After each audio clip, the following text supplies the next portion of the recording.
आज हम पढ़ेंगे ऑफिशियल लिक्विडेटर के बारे में। ऑफिशियल लिक्विडेटर जो पर्सन होते हैं वो अपॉइंट कराए जाते हैं हमारे सेंट्रल गवर्नमेंट के द्वारा। ये जब अपॉइंट कराए जाते हैं जब किसी कंपनी का वाइंडिंग अप का प्रोसेस चल रहा होता है तब। After a winding up order is received a statement as to be affair of the company is to be prepare and submitted to official liquidator. जब किसी कंपनी का वाइंडिंग अप का ऑर्डर रिसीव्ड हो जाता है तो उसके बाद एक स्टेटमेंट बनाया जाता है कंपनी का, और उसको स्टेटमेंट को अपने ऑफिशियल लिक्विडेटर को दिया जाता है। उस स्टेटमेंट में क्या क्या होता है, कंपनी के एसेट्स होते हैं, उसके डेबिट्स और लायबिलिटीज के बारे में होते हैं, नेम और एड्रेस होता है, क्रेडिटर्स का नेम और एड्रेस होता है, डेबिट्स का, ठीक है ना। तो ये सारी की सारी रिपोर्ट बना के एक ऑफिशियल लिक्विडेटर पर्सन को पकड़ा दी जाती है, और ये जो पर्सन होते हैं वो अपॉइंट कराए जाते हैं हमारे सेंट्रल गवर्नमेंट के द्वारा जब किसी कंपनी का वाइंडिंग अप का प्रोसेस चल रहा होता है तब। ठीक है ना। अगर ड्यूटीज की बात करें तो इसमें देखिए ये ड्यूटी है कि पहली उसको सबमिट करनी होती है रिपोर्ट्स।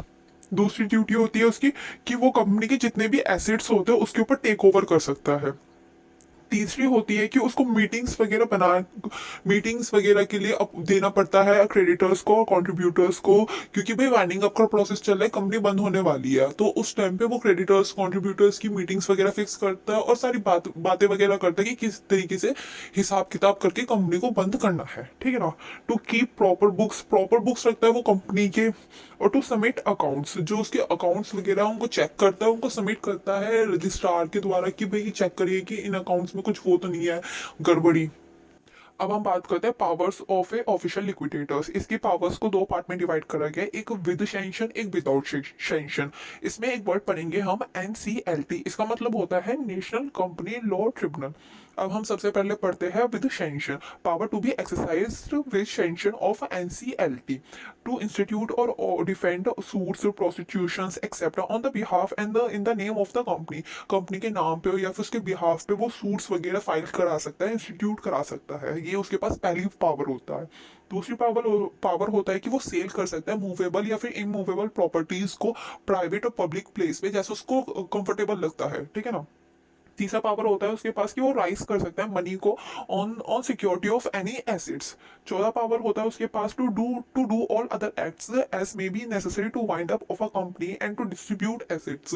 वो सारी काम कर सकता है जो उसको लगता है कि वाइंडिंग अप के प्रोसेस के द्वारा इंपॉर्टेंट है या फिर करनी चाहिए, चाहे वो सेल्स वगैरह का हो या फिर वो राइज मनी हो या फिर किसी मीटिंग्स वगैरह को करना, ये सारे काम वो कर सकता है अगर किसी लिक्विडेटर को लगता है कि वो नेसेसरी है तो।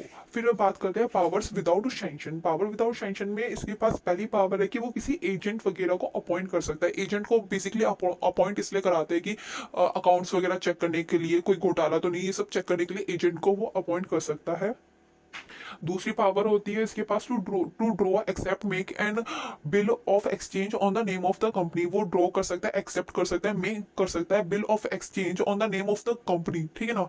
तीसरी पावर इसके पास ये होती है कि टू रिकॉर्ड्स वगैरह को चेक कर सकता है जो रजिस्ट्रार के पास फाइल्ड है, जितने भी रजिस्ट्रार के पास उस कंपनी के रिकॉर्ड्स वगैरह है वो सारी रिकॉर्ड्स चेक कर सकता है और उनके ऊपर इंक्वायरी वगैरह बिठा सकता है अगर उसको लगता है कि ये नेसेसरी है।